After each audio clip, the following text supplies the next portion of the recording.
बिस्मिल्लाहिर्रहमानिर्रहीम। अस्सलामु अलैकुम बच्चे, जैसा कि हमने चैप्टर 20 स्टार्ट किया हुआ है, आज हमने उसका थर्ड टॉपिक स्टार्ट करेंगे जिसका नाम है Bohr's model of hydrogen atom. तो इस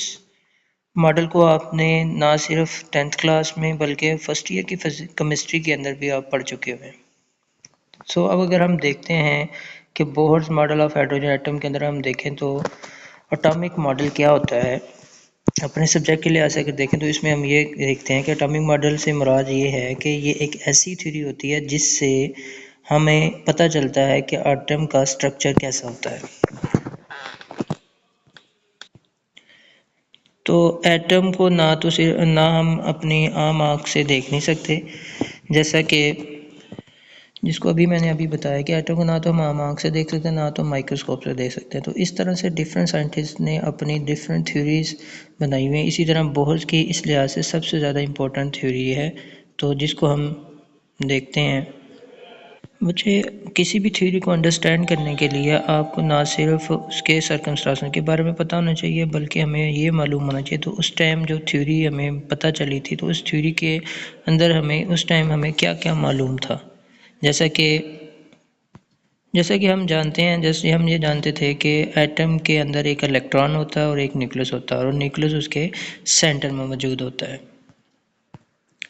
इसी तरह अगर हम कंसीडर करें, हमें ये मालूम था, अगर हम कंसीडर करें कि इलेक्ट्रॉन अगर रेस्ट की हालत में हो तो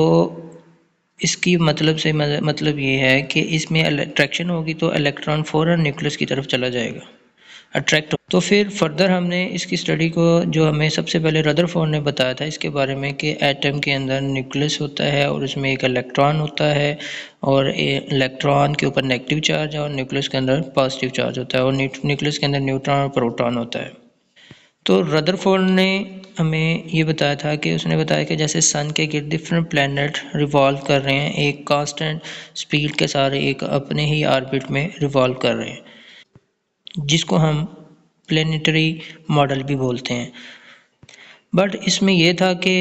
ये जो हमने देखा सन के डिफरेंट प्लैनेट रिवॉल्व कर रहे हैं, तो ये मतलब ये है कि मैस के गिर्द रिवॉल्व कर रहे हैं। बट जो हमारे पास हम देखते हैं कि एटम के अंदर एक इलेक्ट्रॉन एक प्रोटॉन है, मतलब एक न्यूक्लियस है जिसके ऊपर पॉजिटिव चार्ज और इलेक्ट्रॉन के ऊपर नेगेटिव चार्ज है, दोनों चार्ज के गिर्द रिवॉल्व कर रहे हैं।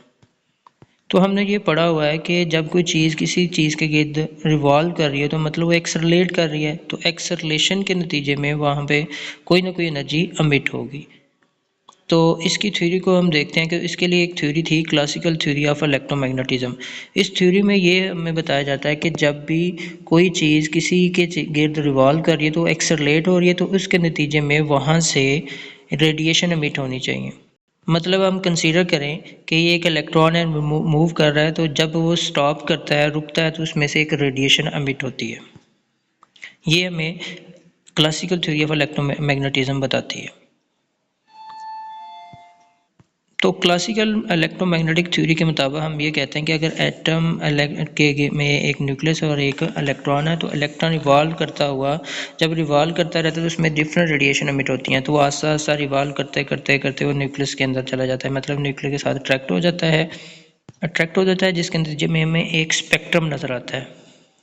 और इस स्पेक्ट्रम को अगर हम देखें तो इसको हमने प्रीवियस लेक्चर में पढ़ा है, इसको हम बोलते हैं कंटिन्यूस स्पेक्ट्रम। बट अगर हम देखें, जो हमने प्रीवियस लेक्चर में ही हमने पढ़ा था कि अगर हम हाइड्रोजन एटम की बात करें उसके स्पेक्ट्रम, तो उसमें एक लाइन स्पेक्ट्रम होता है, तो उसमें एक, जैसे हमने पढ़ा था, डिफरेंट होता है, एक कंटिन्यूस स्पेक्ट्रम की तरह नहीं होता। तो यहाँ पे आके जो हमारे पास थी रदरफोर्ड की जो थ्योरी थी, वहाँ पे आके वो गलत हो जाती। तो इसको हम कहते हैं ये इलेक्ट्रोमैग्नेटिक जो थ्योरी थी अकॉर्डिंग टू रदरफोर्ड, तो उसके मुताबिक थी तो गलत है। तो हम इस वजह से हम फर्दर हम देखते हैं कि अब जो बोहर ने था, इस चीज़ को जहन में रखते हुए हमें बताया कि अब बोहर मॉडल क्या है, उसको हम स्टडी करते हैं। अच्छा, अब हम बात करते हैं कि जो बोहर मॉडल है ऑफ हाइड्रोजन एटम, तो नील बोहर ने इन 1913 में formulate of model of hydrogen atom utilizing classical physics and Planck's quantum theory, मतलब दो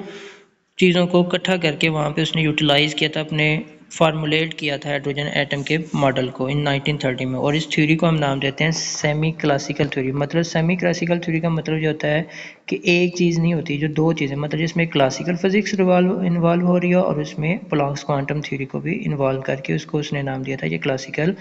थ्योरी है, सेमी क्लासिकल थ्योरी। तो आपने याद रखना है कि ये जो एटॉमिक मॉडल है, जो नील बोहर का जो एटॉमिक मॉडल है, तो उसने ये याद रखना है कि only applicable to atom having one electron. ये थ्योरी वहाँ पे एप्लीकेबल है जिसमें मतलब जिसके अंदर एक इलेक्ट्रॉन हो, जैसे कि हाइड्रोजन है, हीलियम है, लिथियम है। अब हाइड्रोजन है, अगर हम देखें हीलियम में तो एक इलेक्ट्रॉन नहीं होता। अगर हम जनरली देखें तो हीलियम के अंदर दो इलेक्ट्रॉन, तो इसमें से अगर हम एक इलेक्ट्रॉन को रिमूव कर दें तो इसके नतीजे में हीलियम के ऊपर प्लस पॉजिटिव वन चार्ज आ जाएगा, तो ये भी एक सिंगल इलेक्ट्रॉन वाला बन जाएगा। इसी तरह फॉर एग्जांपल अगर हम लिथियम की बात करें, लिथियम में 3 इलेक्ट्रॉन होते हैं, तो इसमें हम किसी तरह 2 इलेक्ट्रॉन को रिमूव कर दें तो लिथियम के ऊपर +2 चार्ज आ जाएगा, तो इसके अंदर एक ही इलेक्ट्रॉन रह जाएगा। मतलब इस तरह के जो एटम है या इसके अंदर जो भी जिसमें एक इलेक्ट्रॉन रह जाए, तो वहाँ पे ये एप्लीकेबल होती है क्लासिकल सेमी क्लासिकल थ्योरी जो बोहर ने हमें दी थी, जिसके अंदर क्लासिकल फिजिक्स और क्वांटम थ्योरी के बारे में बताया गया। तो इस तरह के जो जिसमें एक इलेक्ट्रॉन होता है वहाँ पर ये Bohr's classical semi classical theory applicable होती है। तो हम इसकी एग्जांपल में मतलब मोनो इलेक्ट्रॉनिक आइटम कौन कौन से, इसमें hydrogen, helium plus, lithium plus 2 and so on, इस तरह बना सकते हैं। तो ये जो सेमी क्लासिकल थ्योरी है ये बेस करती है 3 पोस्टुलेट के ऊपर। मतलब जो बोहर ने जो थ्योरी बनाई थी सेमी क्लासिकल थ्योरी, वो बेस करती है 3 पोस्टुलेट पे। तो नंबर 1 की बात करें तो बोहर का जो फर्स्ट पोस्टुलेट है उसके नंबर 1 हम ये कहते हैं कि discrete stationery states of atom. यानी कि फर्स्ट पोस्टुलेट में हमने ये देखना है कि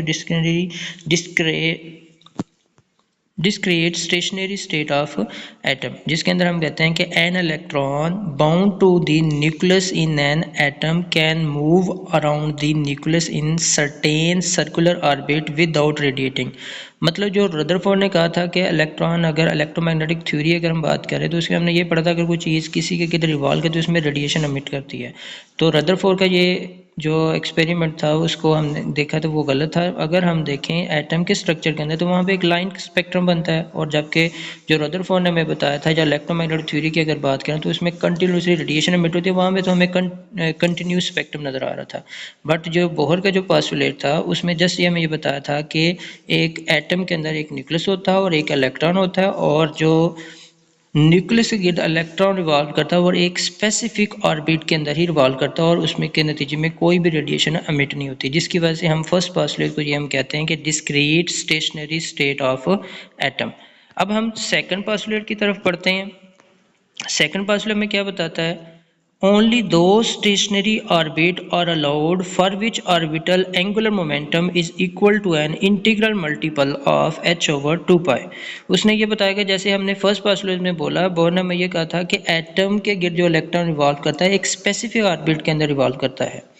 तो उसकी बना पे उसने बोला है कि ये जो दो स्टेशनरी ऑर्बिट हैं are allowed for which orbital angular momentum is equal to an integral multiple of h over 2 pi. मतलब अपने अपने एक स्पेसिफिक ऑर्बिट में रहते हुए इलेक्ट्रॉन रिवॉल्व करते हैं, और उसमें जो इंटीग्रल मल्टीपल होते हैं वो उसके इक्वल होते हैं h ओवर 2 पाई के, जिसके एंगुलर मोमेंटम, जब कोई चीज़ किसी की किधर रिवॉल्व कर रही है तो वहाँ पे मोमेंटम होता है एंगुलर मोमेंटम। और एंगुलर मोमेंटम हमने सिंपल अगर हम पढ़ा हुआ है L is equal to mvr, और उसने बोला है कि ये जो angular momentum orbital angular momentum जो है इसको L नॉट भी लिख सकते हैं, सिंपल L भी लिख सकते हैं, जो कि इक्वल होता है, उसने बोला integral multiple of h over 2 pi. तो इसको हम मैथमेटिकली ऐसे लिखेंगे mv is equal to N H over 2 pi. और n मतलब बेसिकली ये क्या है कि हम कह सकते हैं कि फर्स्ट ऑर्बिट में है तो n की वैल्यू 1 पुट करेंगे, 2 है तो 2 पुट करेंगे, 3 है तो 3, और n को हम दूसरे लफ्जों में हम ये कहते हैं प्रिंसिपल क्वांटम नंबर, जो हमें स्टेट बताता है कि कहाँ पे इलेक्ट्रॉन लाई कर रहा है इस टाइम और कहाँ से वो किस ऑर्बिट में रिवॉल्व कर रहा है। और इसमें जो m है, m mass of an electron, जैसा कि आपको पहले मालूम है 9.31 मल्टीप्लाई 10⁻³ 31 किलोग्राम होती है इसकी वैल्यू। इसी तरह v क्या है यहाँ पे, वेलोसिटी ऑफ ऑर्बिटिंग इलेक्ट्रॉन, जो इलेक्ट्रॉन किसी ऑर्बिट में मतलब न्यूक्लियस के इधर रिवॉल्व कर रहा है उसकी अपनी वेलोसिटी होती है, हर ऑर्बिट की अपनी अपनी वेलोसिटी। और इसमें जो h है इसको बोलते हैं प्लैंक्स कांस्टेंट, जिसकी न्यूमेरिकल वैल्यू है 6.6 3 multiply 10⁻³ joule second.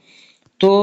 First postulate और सेकंड पास्टुलेट बोहर ने हमें जस्ट ये बता दिया था कि ये एटम अपने अपने ऑर्बिट में एक स्पेसिफिक ऑर्बिट में रिवॉल्व करता है और जो स्पेसिफिक ऑर्बिट है उसका अपना जो एंगुलर मोमेंटम होता है वो इक्वल होता है इंटीग्रल मल्टीपल ऑफ h/2 उसको उसने जस्ट ये बताया, बट उससे जब पूछा गया कि ये क्यों होता है उसके पास इसकी कोई रीज़न मौजूद नहीं थी। तो ये भी हम फर्दर देखेंगे कि क्यों होता है क्यों नहीं, वो आगे आने वाले टॉपिक के अंदर हम ये बातें डिस्कस करेंगे। अब हम इसके थर्ड पास्टुलेट की तरफ बढ़ते हैं। थर्ड पास्टुलेट में बोहर ने हमें ये बताया था कि whenever an electron makes a transition, मतलब उसने बोला कि अगर एक इलेक्ट्रॉन, मतलब एटम के अंदर एक न्यूक्लियस है, एटम के अंदर एक न्यूक्लियस और एक इलेक्ट्रॉन है, मतलब एक इलेक्ट्रॉन जब किसी हायर स्टेट से लोअर स्टेट की तरफ जंप करता है, यानी कि एक्साइट होता है पहले, फिर बाद में जब वो डी एक्साइट होता है तो मतलब वो हाई एनर्जी लेवल यानी कि हाई ऑर्बिट में है तो उसको हम बोलेंगे उसकी एनर्जी लेवल क्या होगा, हाई एनर्जी स्टेट होगी। और अगर वो लोअर स्टेट की तरफ आता है, ग्राउंड स्टेट की तरफ आता है, जैसे कि कल हमने लेमन बार्मर पार्सन सीरीज के अंदर पढ़ा था कि अगर कोई भी इलेक्ट्रॉन किसी भी ऑर्बिट से फर्स्ट ऑर्बिट में आ गए तो वो लेमन सीरीज बनती है, मतलब जिसमें आ रहा है उसको हम P से रिप्रेजेंट कर रहे हैं और जिससे आ रहा है उसको हम N से रिप्रेजेंट कर रहे हैं। तो N से मतलब वो हायर एनर्जी लेवल है तो इसको हम यहाँ पे En से रिप्रेजेंट करेंगे, और जिस पर आ रहा है मतलब वो लोअर एनर्जी स्टेट है उसको हम EP से, उस लेवल की एनर्जी को हम EP से रिप्रेजेंट करेंगे। तो इस तरह उसने थर्ड पास्टुलेट में ये बताया कि whenever an electron make a transition that is jumps from high energy state मतलब En to lower energy state EP, a photon of energy is emitted, यानी कि फोटोन की जो एनर्जी है E इक्वल टू HF है, जो कि transition हो रही है हाई एनर्जी लेवल से लो एनर्जी लेवल में, तो उसकी एनर्जी को हम En मतलब हाई एनर्जी स्टेट एनर्जी है जिसको En बोल रहे हैं, और जिस पर आ रहा है उसको P से रिप्रेजेंट करें तो उस लोअर एनर्जी स्टेट को हम EP से रिप्रेजेंट करें, दोनों के डिफरेंस की इक्वल होती है एनर्जी। तो यहाँ से हम ये कह सकते हैं कि HF is equal to En minus EP। तो यहाँ पे आपने याद रखना है कि ये यहाँ पे जो F है C/λ की इक्वल होता है फ्रीक्वेंसी ऑफ रेडिएशन एमिटेड, जिसमें C क्या है स्पीड ऑफ लाइट और लैम्डा क्या है वेवलेंथ। तो ये थे बच्चे आज का हमारा टॉपिक था बोहर एटॉमिक मॉडल, उसके 3 पोस्टुलेट थे, उसको हमने स्टडी किया और उसके बाद फर्दर हम